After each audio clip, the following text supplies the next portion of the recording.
Olá, tudo bem? Que bom ter a sua companhia por aqui. Seja bem-vindo, seja bem-vinda. Sou a professora Simone Silva, professora de Matemática EJA, 7ª etapa. Vem comigo ver o que temos planejado para esta aula. A nossa aula de número 35 tem como objeto de conhecimento medidas de tendência central e de dispersão com detalhamento em utilização das medidas de tendência central e de dispersão para comparar dados estatísticos. Então, com certeza, você já deixou aí o seu material todo arrumado, já silenciou o celular, agora é atenção máxima e vamos então à nossa aula.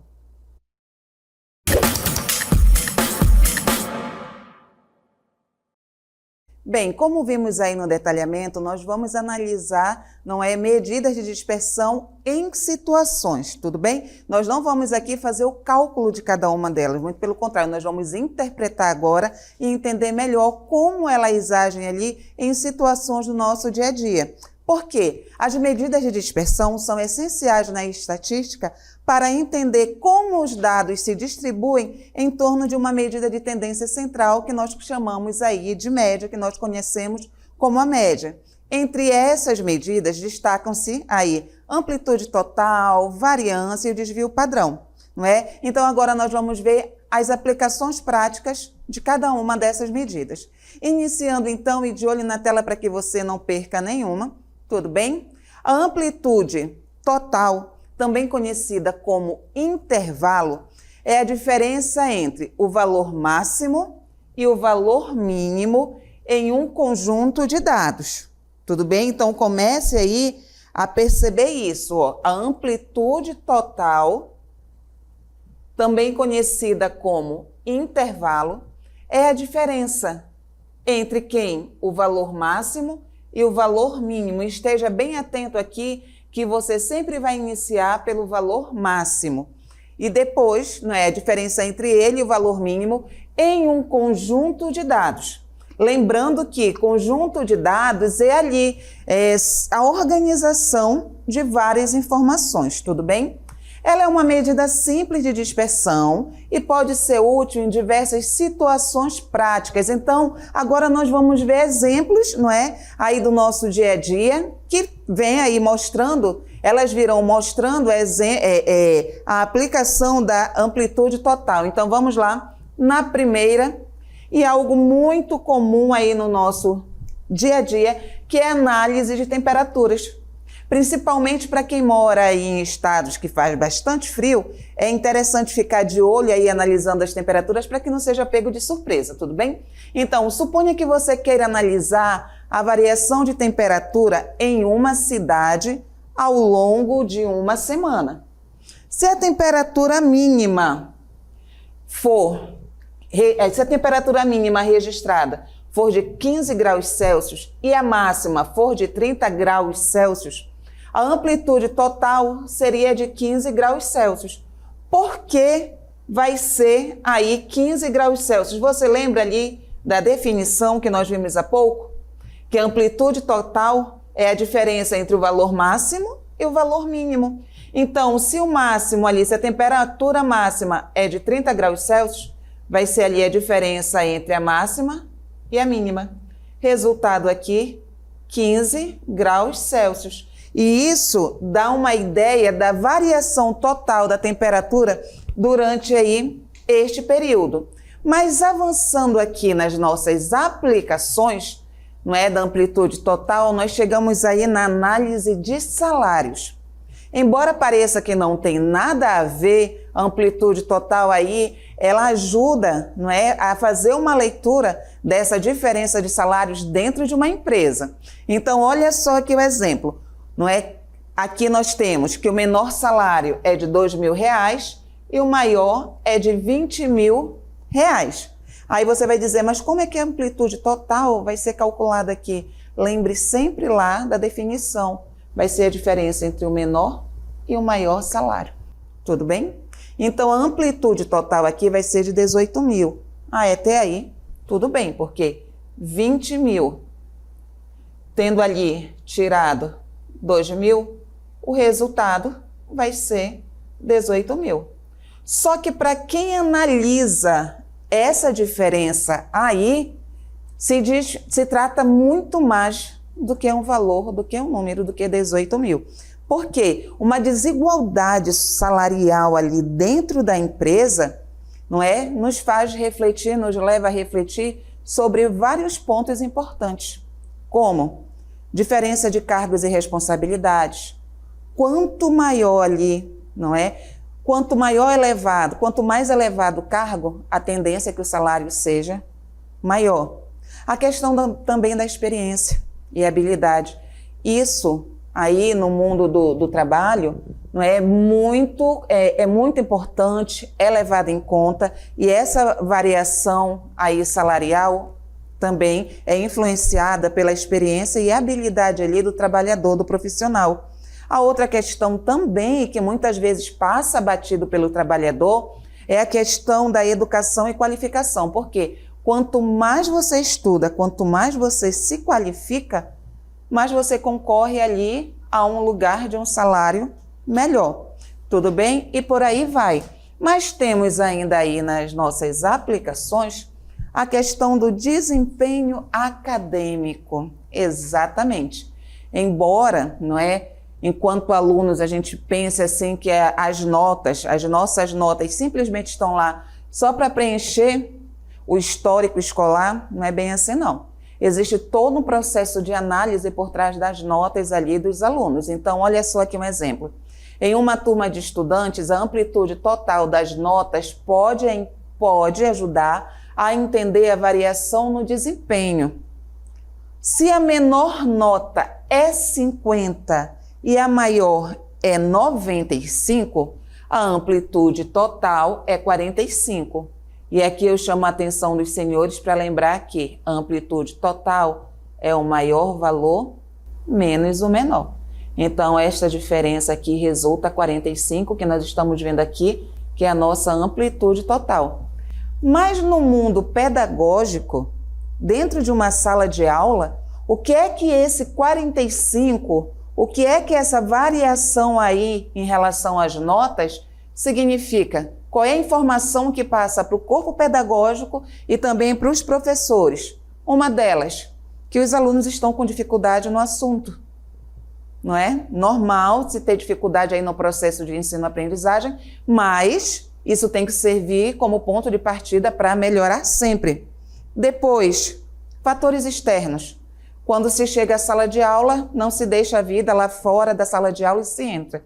Não é? Se vem com tudo para dentro de uma sala de aula e isso pode se influenciar ali no aprendizado, sem contar o próprio estilo ali de ensino do professor, tudo bem? Então, para quem pensava que a variação de notas ali dentro de uma sala de aula não tinha nada a ver, não era feita ali nem realizada nenhuma leitura crítica, é sim uma leitura pedagógica.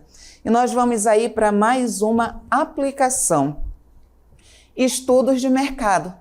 Na análise de preços de produtos similares no mercado, a amplitude total pode indicar a variação de preços. Como assim? Se um produto varia de R$ 100 a 250, a amplitude total, lógico, é de 150 e vocês já sabem que é devido a 250 menos 100, que vai dar ali 150. Mas, analisando isto, não é o que é que você pode concluir? Isso aí conclui o seguinte, nos leva a concluir o seguinte, o posicionamento de preços e a competitividade no mercado, tudo bem? Avançando, então, aí no nosso estudo, tem mais um aqui que nós precisamos conhecer um pouco mais também, porque é útil, uma medida de dispersão tão importante quanto a amplitude aí, que nós vimos amplitude total. Quem é? É a variância. Variância é variação, mas o que é realmente isso? Né? Onde ela é aplicada no nosso dia a dia? Então, de olho na tela para que você não perca aí nenhum detalhe e aproveite para fazer as anotações. A variância, como você vê aí, é uma forma importante, tudo bem, de entender a consistência e a variabilidade dentro de qualquer conjunto de dados. Bora interpretar isso aqui que a gente acabou de ler? O que é isso? Na verdade, a variância é uma medida estatística que quantifica a dispersão dos dados em torno da média. não é? Você já sabe ali a estrutura do campeonato, a definição de média. Então, em relação a esta média, vai se analisar a dispersão, o comportamento dos dados. Tudo bem? Em outras palavras, para que você entenda melhor, a variância vai indicar o quão espalhados os valores estão ali da média. Tudo bem? Mas o que é interessante falar aqui para vocês, variância, ela tem, por incrível que pareça, algo chamado sensibilidade. E que quanto mais você for estudar, se aprofundar nesse estudo, você vai ver que se fala em variância, vai se falar em sensibilidade. Tudo bem? Então, essa sensibilidade aí da variância é quando ali se analisa, quando nós ficamos interessados, não é, em como as mudanças nos dados de entrada ali em relação aos parâmetros de um modelo podem afetar aí a variância dos resultados. E isto é muito importante porque as medidas de dispersão, elas são usadas para fazer análise, são usadas em pesquisas e tem que trazer um resultado ao público. Não é? Tem que se analisar sempre para que possam ser tomadas decisões e a variância, por essa sensibilidade, tem que ser muito bem analisada, muito bem observada para que não se tenha ali um resultado errado, tudo bem? Mas vamos ver então agora as devidas aplicações, começando por controle de qualidade na indústria. Em um processo de fabricação, a variância pode ser usada para monitorar a consistência da produção, tudo bem? A consistência da produção. Por exemplo, se uma fábrica de bebidas está enchendo garrafas com 500 ml de 1 litro, a variância ela pode ajudar a verificar se a quantidade de líquido está consistentemente próxima ali de 500 ml. Então, a galera que trabalha em fábrica, que às vezes diz assim, mas eu não vou mais precisar de matemática para nada, e se enganou, não é? Você precisa sim. E quem é que se faz presente lá quando se trabalha aí, não é, com o envasamento de líquido? Variância. Tudo bem? O que é que a gente vê aqui? Uma baixa variância indicaria um processo de produção estável. Olha só a análise. Enquanto uma alta variância poderia sinalizar problemas na linha de produção. Mas e se eu não for trabalhar aí nesse ramo, né? E se eu não for atuar aí nesse ramo? Então, não vou precisar de variância. A variância não vai estar na minha vida, porque eu vou terminar meus estudos, vou aí ter uma outra profissão, tudo bem, mas aqui eu vou lhe decepcionar e vou dizer que é variância e está totalmente ligada ao seu desempenho acadêmico também. Então, você, enquanto aluno, você contribui aí na variância e agora a gente vai ver por quê. Em um ambiente educacional, a variância das notas dos alunos pode ser analisada para entender a distribuição do desempenho acadêmico. Olha só a análise que é feita. Uma alta variância nas notas pode indicar diferenças significativas entre os alunos, enquanto uma baixa variância sugere que a maioria dos alunos está alcançando resultados semelhantes. Há pouco nós vimos aí, né, a amplitude total ali aplicada ao desempenho acadêmico, agora é a variância. E qual é a conclusão? A variância, quando ela é analisada no desempenho acadêmico, ela ajuda educadores a identificar áreas onde os alunos precisam de mais suporte, tudo bem? E aí nós temos, né, no nosso país, algumas provas nacionais que verificam os índices de desempenho.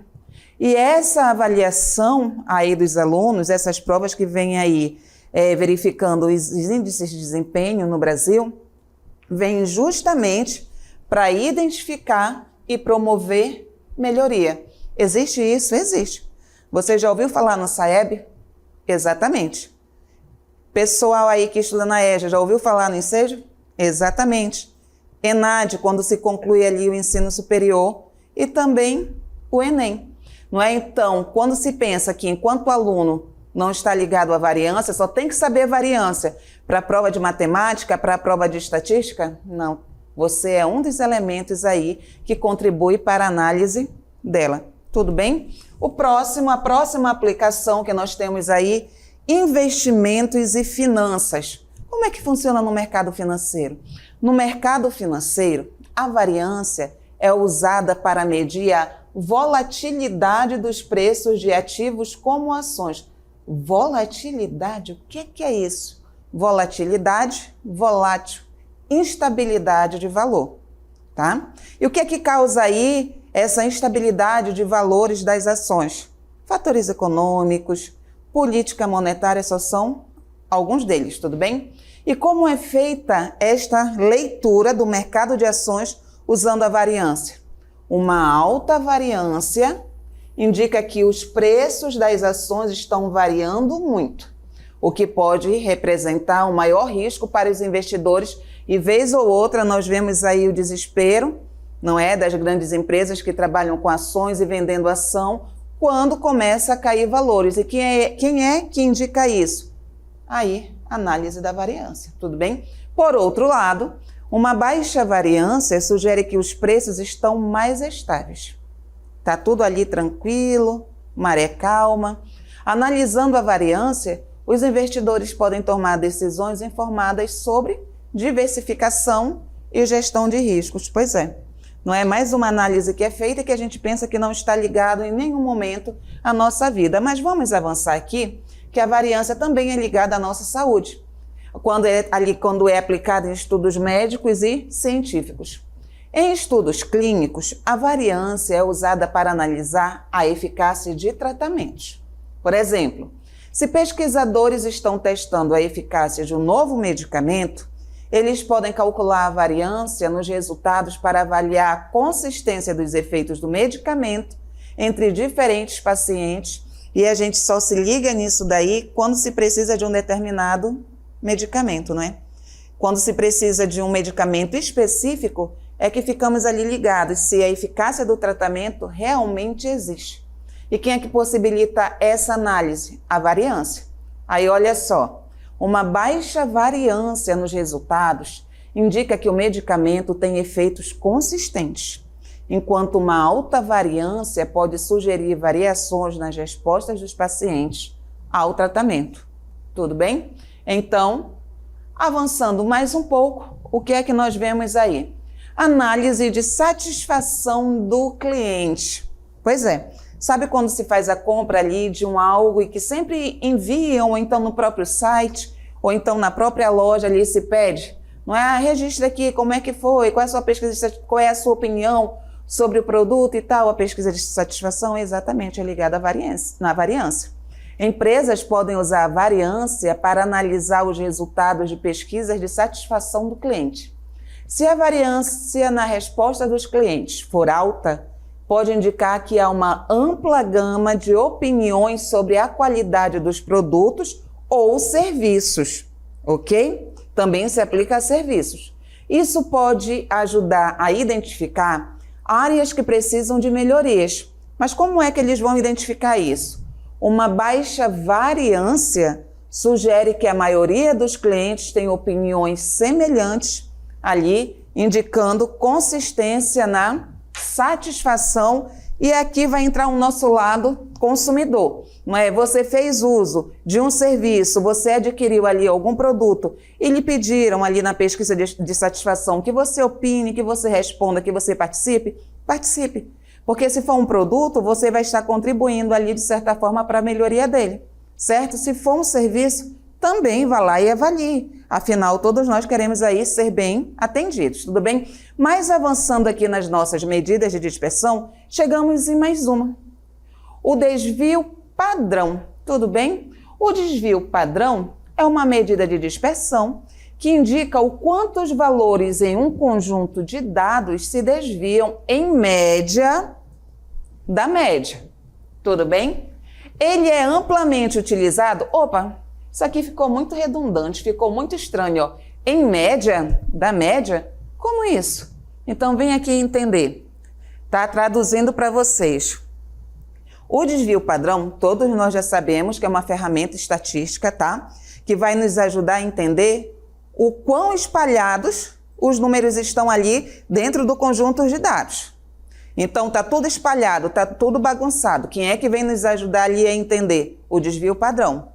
Então, em termos mais simples, aí, de um modo mais claro, o desvio padrão baixo significa que os números estão bem agrupados em torno da média, está tudo muito organizadinho ali, tudo muito tranquilo. Mas se o desvio padrão for alto, o que é que isso significa? Qual é a leitura que se faz? Que os números estão mais espalhados. Então, embora, não é, isto daqui tenha confundido um pouco você já sabe que o desvio padrão é aquele que vem ali analisando a ordem do conjunto de dados. Tudo bem? Então, avançando aqui nas nossas aplicações, vem o primeiro exemplo. Controle de qualidade nas indústrias. No setor de manufatura, o desvio padrão é usado para monitorar a consistência dos produtos. Por exemplo, se uma fábrica está produzindo parafusos com um comprimento padrão de 10 milímetros, tudo bem? O desvio padrão pode ajudar a verificar a consistência dessa medida. Um baixo desvio padrão indica que a maioria dos parafusos está bem próximo ali, não é? 10 milímetros da medida padrão, do comprimento padrão. Enquanto um alto desvio padrão pode indicar problemas na linha de produção, e problemas na linha de produção de uma empresa, de uma fábrica, não é nada bom economicamente falando. Mas avançando, nós temos aí investimento e finanças. E se você percebeu, investimentos e finanças, nós falamos ali, não é, quando a gente estava falando de amplitude, quando nós falamos de variância e agora também no desvio padrão. No mercado financeiro, o desvio padrão é uma medida de risco. Ele é usado para medir a volatilidade dos preços das ações. Mas não foi a mesma coisa que se falou ainda agora? Há pouco, não era ali analisado medir a volatilidade dos preços das ações na questão de risco de investimento. Tudo bem? O desvio padrão, ele vem trabalhando aqui o risco de investimento, de você comprar aquelas ações. Um alto desvio padrão indica que os preços das ações estão variando muito, o que representa maior risco para os investidores.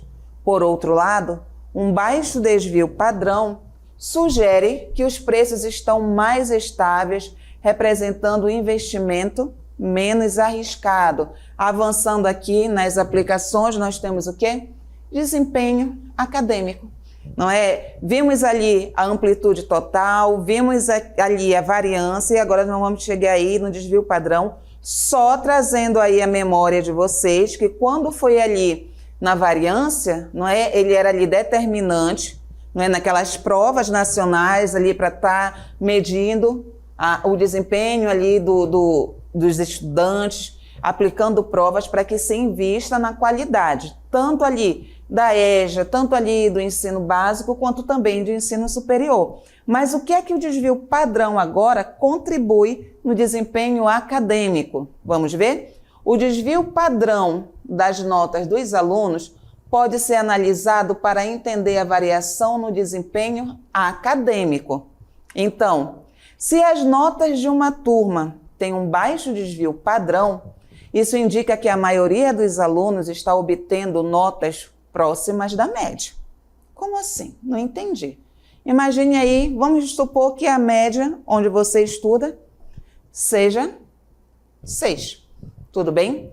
Se as notas de uma turma têm um baixo desvio padrão, vai significar que a maior parte dos alunos está tendo ali, não é, um rendimento bem próximo da média aqui, bem próximo do 6.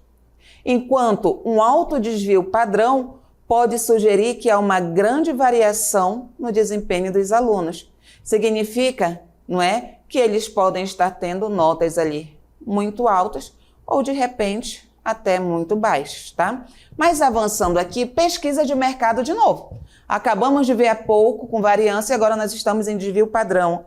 Em estudos de mercado, o desvio padrão é usado para entender a variação nas respostas dos consumidores.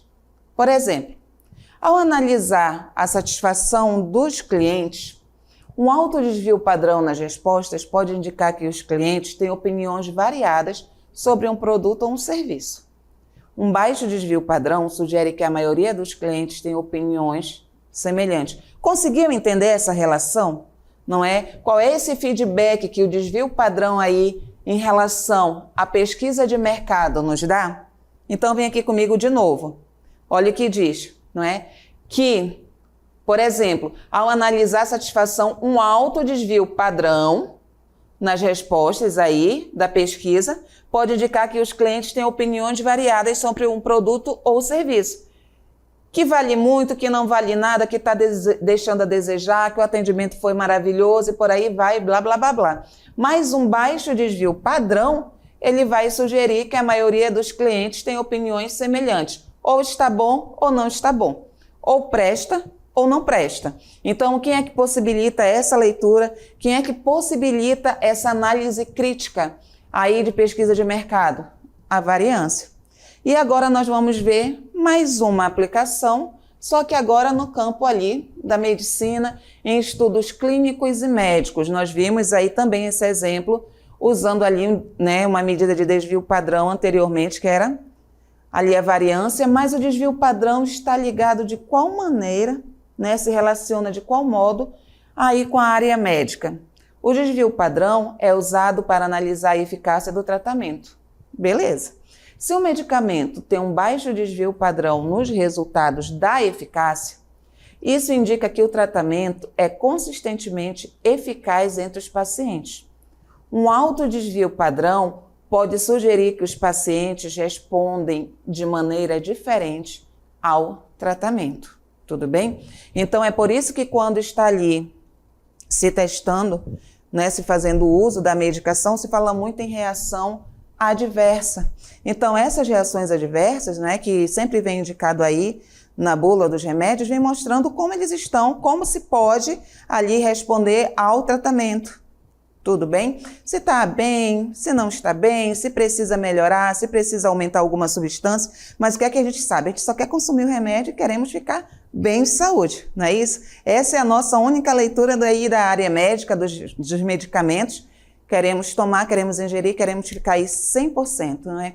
Então aqui nós vimos, queridos, aplicações básicas, necessárias e que influenciam não só ali fábricas, não é, empresas, também o teu desempenho acadêmico para que o curso aí que você já está cursando, a escola que você está estudando, até a educação no nosso país possa ser melhorado para que você possa usufruir da melhor maneira, não é? Não foi uma aula que envolvesse cálculo, tantos cálculos, nós vimos que cálculo ali se aplicou somente na amplitude total, que se vai se trabalhar com o valor máximo, não é, menos o valor mínimo, fazendo ali a diferença entre os dois, mas nós vimos também a aplicação aí de uma maneira que com certeza você nem imaginava.